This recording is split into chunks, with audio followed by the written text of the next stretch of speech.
আসসালামু আলাইকুম এভরিওয়ান। আশা করি সবাই ভালোই আছেন। আমিও আল্লাহর রহমতে ভালো আছি। তো আজকে আমি একটু বের হইছি, আমার শপে যাচ্ছি। তো এই কিছুক্ষণ আগে বৃষ্টি হইছে। তো বৃষ্টির পরে কিন্তু আমাদের এই খিলগাঁও, মালিবাগ এই যে দেখেন কি পরিমাণ পানি জমে আছে।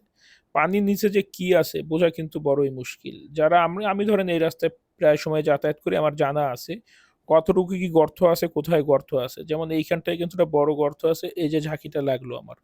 তো যারা নতুন এই রাস্তায় আসবে তাদের জন্য কিন্তু এই রাস্তাগুলো খুবই চ্যালেঞ্জিং।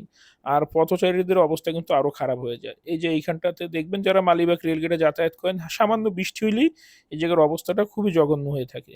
রেল লাইনের উপরের অবস্থা তো না বললেই না ভাই। যাই হোক এইদিকে যদি একটু মানে যারা আছে দায়িত্বে তারা যদি একটু সুনজর দেয় তাহলে ভালো হয়। শুধু এই এলাকা না, অনেক এলাকায় আছে এমন অবস্থা। বৃষ্টির পরে একদম মানে চলার মতো অবস্থাই থাকে না। আর দুপুর বের হইলাম একটু যাওয়ার জন্য, যে জ্যাম থাকবে না, তো যে বৃষ্টি পড়লেই কিন্তু সিটির ভিতরে খেয়াল করবেন একটা জ্যাম জট সৃষ্টি হয়, কারণ এই যে পানি জমে থাকে বিভিন্ন কারণ বশত জ্যাম জট সৃষ্টি হয়। এই জ্যামের পানি জমার পিছনে আমাদেরও কিছু হাত আছে, যেমন আমরা ময়লা নোংরা আবর্জনা যেখানে খুশি সেখানে ফালাই, পলিথিন ইউজ করি, পলিথিন ফালাই। তো আমাদের সবার জায়গা থেকে কিছুটা হইলো আস্তে আস্তে করে পরিবর্তন হইতে হবে। সবাই মিলে একত্রে পরিবর্তন না হইতে পারলেও আস্তে আস্তে সবাইকে অল্প অল্প করে হলেও পরিবর্তনের শুরুটা করতে হবে, না হলে কখনোই সম্ভব হবে না। একার পক্ষে সম্ভব না, আবার একা শুরু করলেই অনেক কিছু সম্ভব শুরু হবে। কারণ দেখা দেখি অনেক কিছু অনেকে করে, সেই উৎসাহটা নিজেদের থেকে একজনের শুরু করলেই আরেকজন সেই উৎসাহটা পাবে, আরেকজনের শুরু করবে আশা করি ইনশাল্লাহ।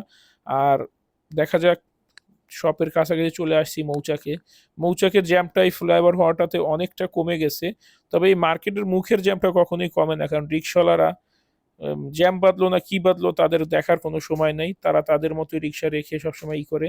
তো আলহামদুলিল্লাহ আজকে অনেকটা ফাঁকাই পাইলাম, চলে আসছে খুব শর্টকাটে। এইখানটার জ্যামটা পাইনি, উল্টা তো সবসময় এখানের একটা স্বভাব হয়ে গেছে রিক্সাওয়ালাদের। তো যাই হোক, সবাই সাবধানে রাইড করবেন, সুস্থভাবে বাসায় ফিরবেন। একটু দেরিতে ফিরেন কিন্তু সুস্থভাবে বাসায় ফিরেন, এইটাই হচ্ছে আমার কামনা থাকবে সবার জন্য। ভালো থাকবেন। ধন্যবাদ।